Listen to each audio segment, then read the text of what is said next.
If I can put everything in one word, that's appreciation. We met you about 5 years ago through an interview you had with Wayne Dyer. And that changed my life completely. I grew up hardcore Baptist.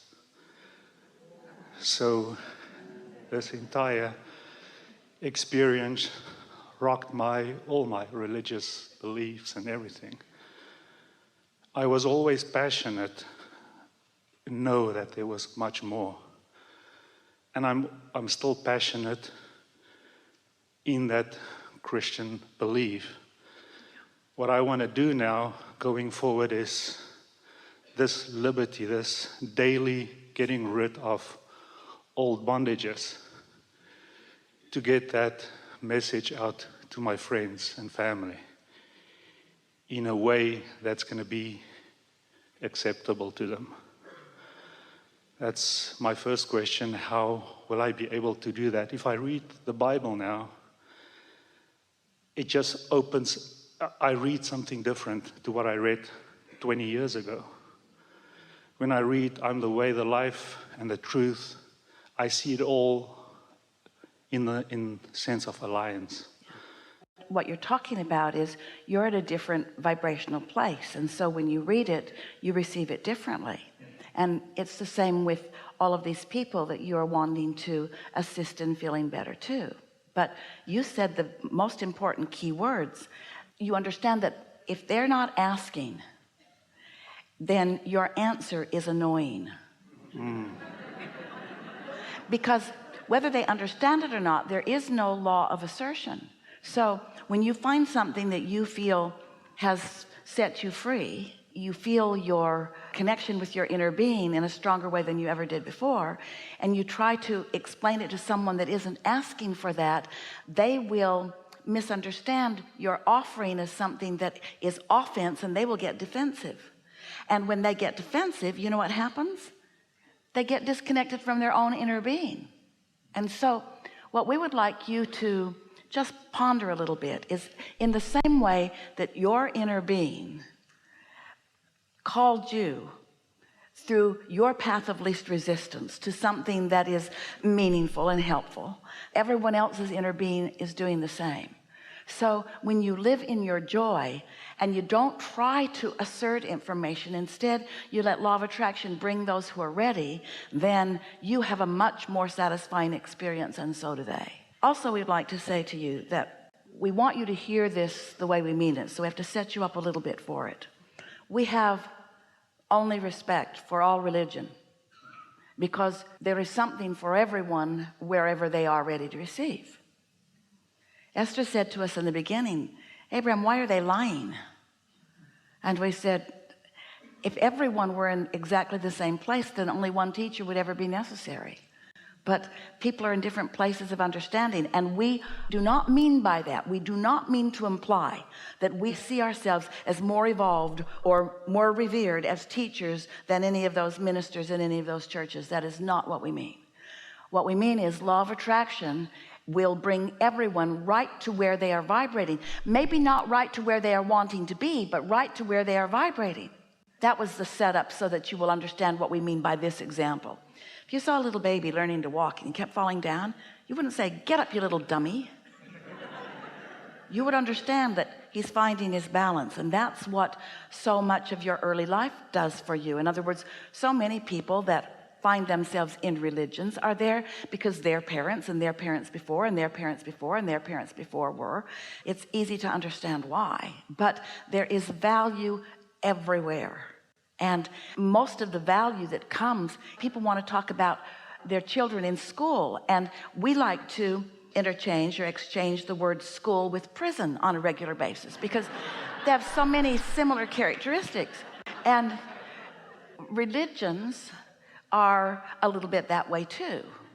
That's that bondage that you sort of feel, that other people expect you to accept the way that they are looking at things. But the thing about all of you is that as your life comes what feels like at you, it's really your point of attraction, and you are responding to it, it's easy to get into that place of thinking that it needed to be different to evoke a different response from you, when really what is happening in every phase of life is that there is the potential of it being a very strong step one moment.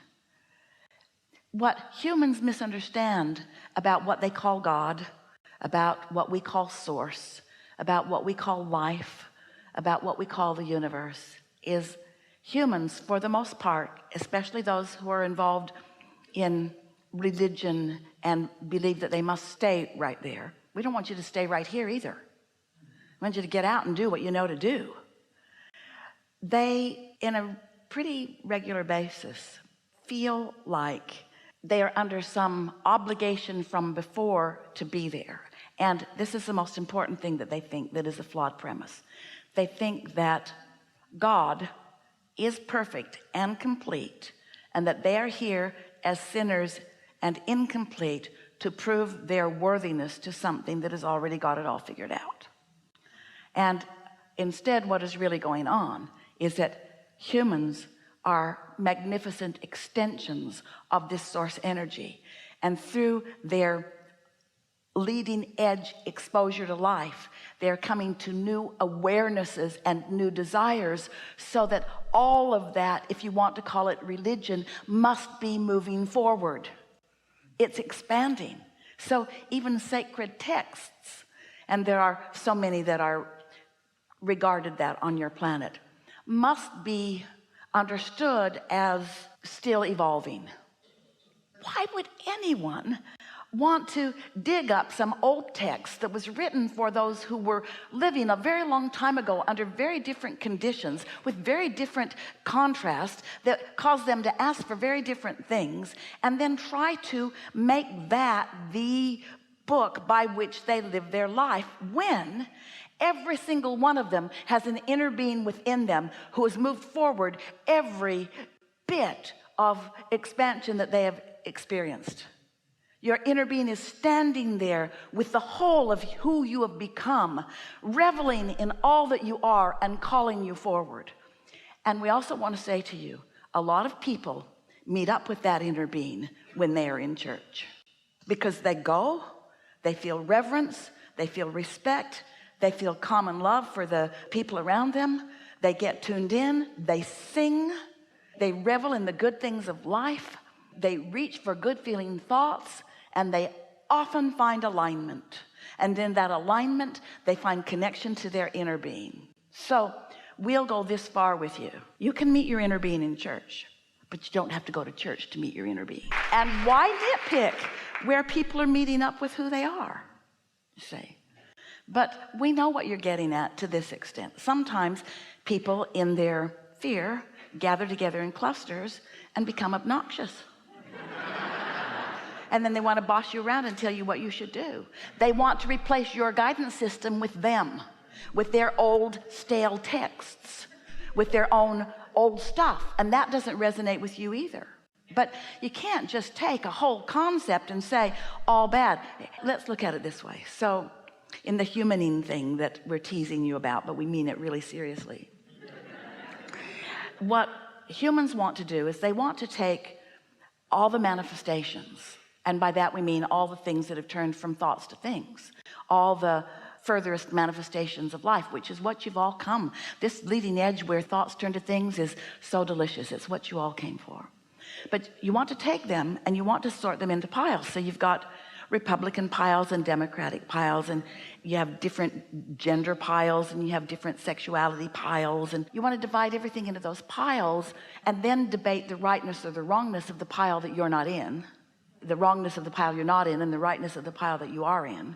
You can sort of see all those piles, can't you? You read about them in books, and people are always wanting to pull out their pile and announce it and pronounce it and call attention to it. So see all those piles, and now we want you to just sort of make two piles out of them, under the influence of source and under the influence of something else, under the influence of who you really are, or under the influence of fear or something that's far from who you really are.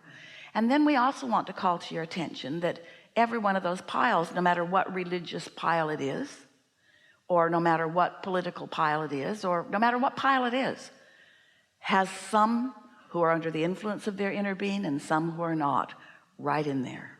Doesn't that make you feel pretty good about your humanity? Yeah. Yeah. Yeah. Thank you. All my appreciation. Thank you.